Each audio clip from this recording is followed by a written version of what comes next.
Hello, Blythewood Middle School Chargers. In honor of Black History Month, I will be reading to you a picture book entitled Martin's Big Words, The Life of Dr. Martin Luther King Jr. Everywhere in Martin's hometown, he saw the signs, white only. His mother said these signs were in all southern cities and towns in the United States. Every time Martin read the words, he felt bad, until he remembered what his mother told him. You are as good as anyone. In church, Martin sang hymns. He read from the Bible, he listened to his father preach, and these words made him feel good. When I grow up, I'm going to get big words too. Martin grew up. He became a minister like his father, and he used the big words that he had heard as a child from his parents and from the Bible. Everyone can be great. He studied the teachings at Mahatma Gandhi, and he learned how the Indian nation won freedom without ever firing a gun. Martin said love when others said hate. Hate cannot drive out hate. Only love can do that. He said together when others said separate.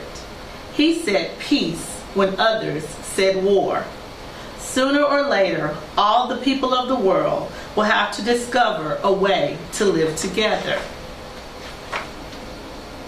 In 1955, on a cold December day in Montgomery, Alabama, Rosa Parks was coming home from work. A white man told her to get up from her seat on the bus so he could sit. She said no and was arrested. Montgomery's black citizens learned of her arrest. It made them angry. They decided not to ride the buses until they could sit anywhere they wanted.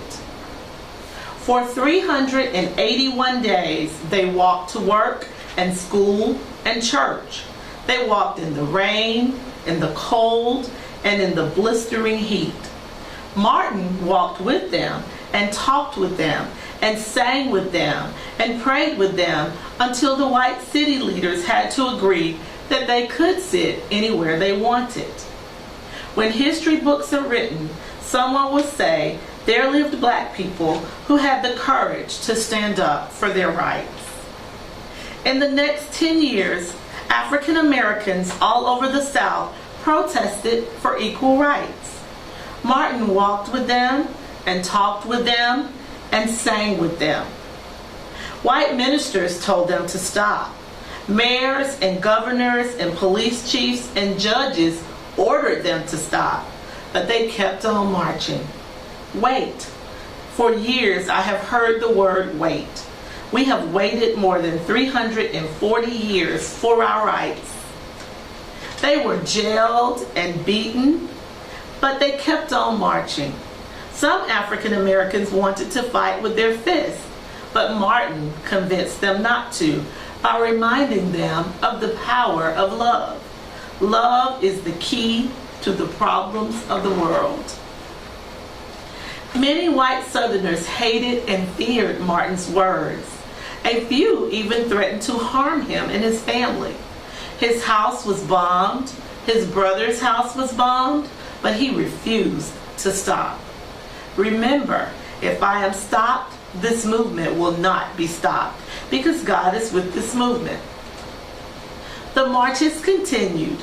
More and more Americans listened to Martin's words. He shared his dreams and filled them with hope. I have a dream that one day in Alabama, little black children will join hands with little white children as sisters and brothers. After 10 years of protests, the lawmakers in Washington voted to end segregation. The separation signs in the South came down.